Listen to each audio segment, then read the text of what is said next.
Also on the point today, after 12 rounds of talks, there's no end in sight for the protracted Sino-U.S. trade war.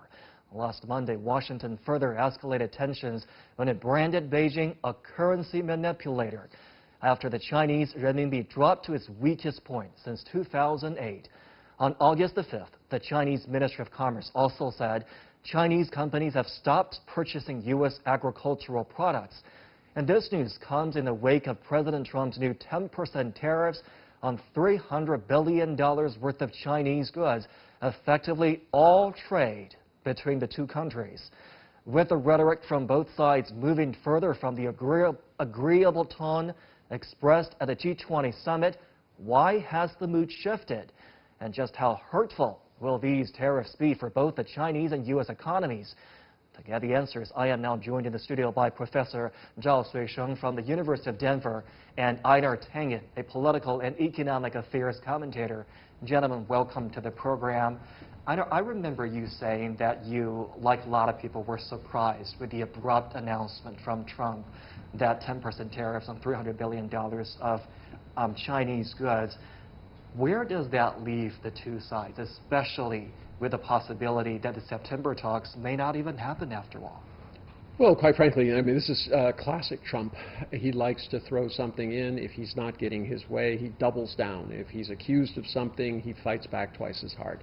This is just the way that he deals with things. Also, he's dealing with a very difficult situation domestically, and I'm sure you can talk about that from the political point of view. He is keen to control the news cycle, and this allows him to do it. It also allows him to kind of, if there is going to be a deal, to delay it closer to the election when it could be of a real assistance in getting him reelected. Professor Zhao, your take on where things are between Beijing and Washington? And from the Trump perspective, I think his calculation is that he'll win in either case.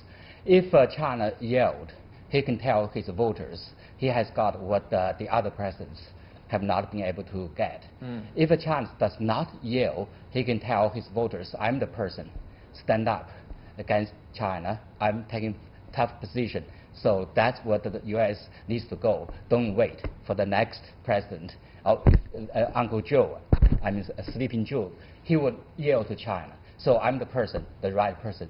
So from the U.S. perspective, but from Chinese perspective, I don't think this kind of high pressure or maximum pressure would make China to compromise, because this would not give China any room to compromise. This would not give China face. China's now left in a very humiliating position. Yeah, it's a very humiliating position. And in fact, I think Trump has calculated that. In fact, that's what his theory all the time, that U.S. has a big market, and U.S. is the biggest economy. U.S. has been constrained by those free trade rules and by those WTO rules. If U.S. could break all those rules, not play by those rules, U.S. could gain what U.S. was not able to gain. So that's what Trump talked about, America first. And in that context, with maximum pressure, eventually he will get what he wants to get. Yeah, I'd agree with that. But I mean, what Trump has done is he's broken faith. I mean, there's no trust. You cannot trust somebody who goes back on their words. The idea, even on that limited truce, was that China would buy agricultural products and at the same time they would ease up on Huawei. So he came back and he said that. Then they said, no, well, we don't know what he's talking about. They still have not formulated any rules by which by any exceptions, which they would allow Huawei products to be sold. So he basically broke that. Then when they came back, right, and he wasn't satisfied, or he wanted to make another public relations bomb, he threw in this 300 million, 10%. So at this point, China has no incentive whatsoever to do a deal with somebody that they don't think would follow through. I mean, he hasn't followed through on the he's broken the Russian nuclear agreements, Iran, climate accord. What has he kept?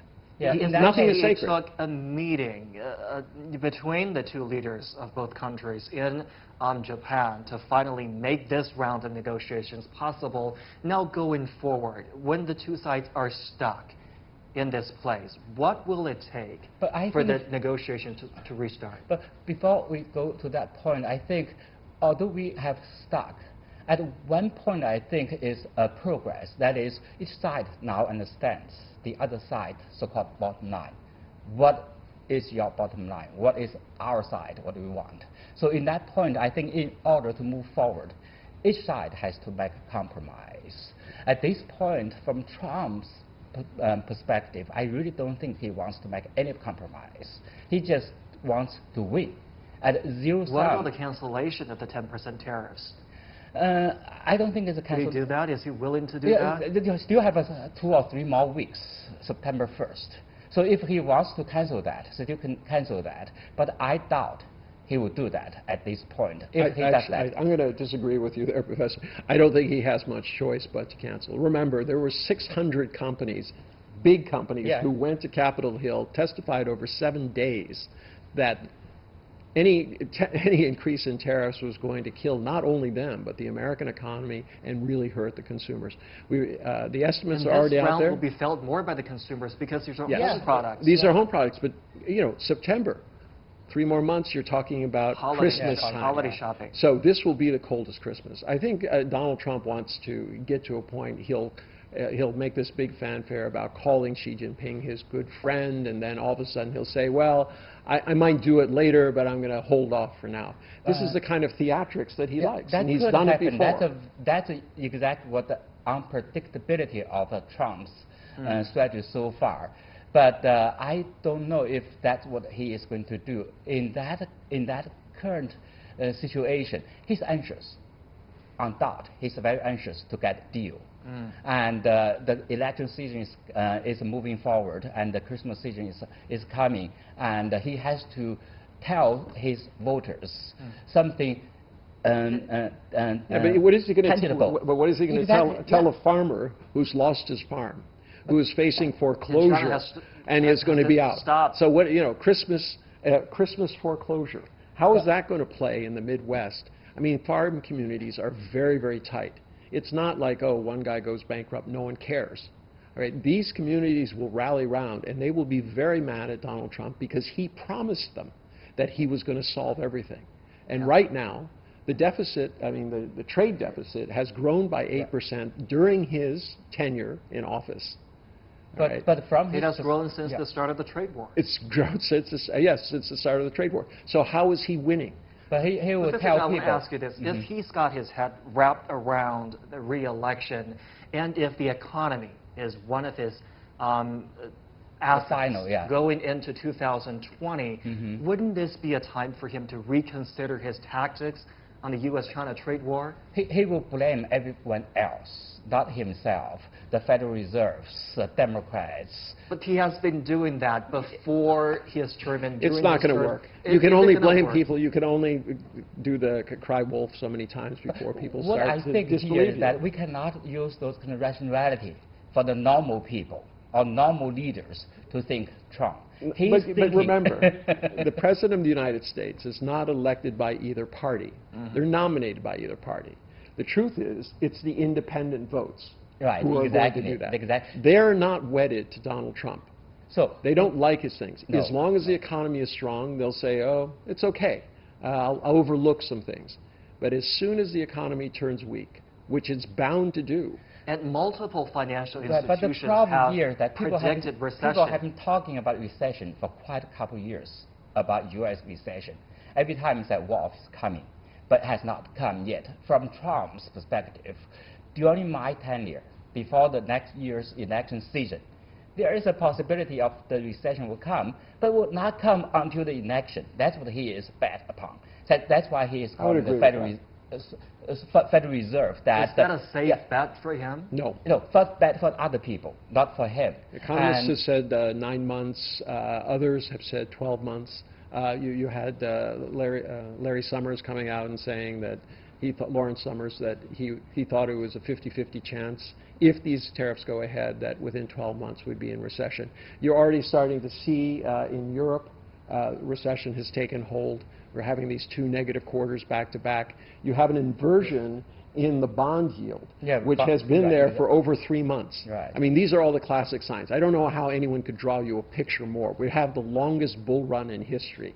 You're going to have a cyclical change. But that's exactly so what saying I that we were talking 2 years ago, I told people the economy was in trouble, especially when he cut that tax, huge tax cut, which will result in huge federal deficit, and eventually will come inflation to hurt Trump. But that has not happened yet. Professor Zhao, are you saying that Mr. Trump is going to stick with this current trade war tactics so that he doesn't have to come up with another plan and another set of rhetorics for his re-election campaign? That's what I said. He's bet on both sides. If China yields, which he thinks that is very possible because he thinks Chinese economy is much worse than U.S. economy. Now he thought China economic growth has come to the lowest point in 27 years, and companies are moving out of China, or many other investments. But is that true? Are companies leaving China? No, it isn't true. But that's what he's talking about. Well, he's but I mean, talking people about the tariffs are paid by Chinese government. As we said, you're entitled to your own opinion, but not your own facts. Right. So in this particular case, the facts are against them. He's not solved the deficit; it's actually increased. Exports to China have gone down 22%.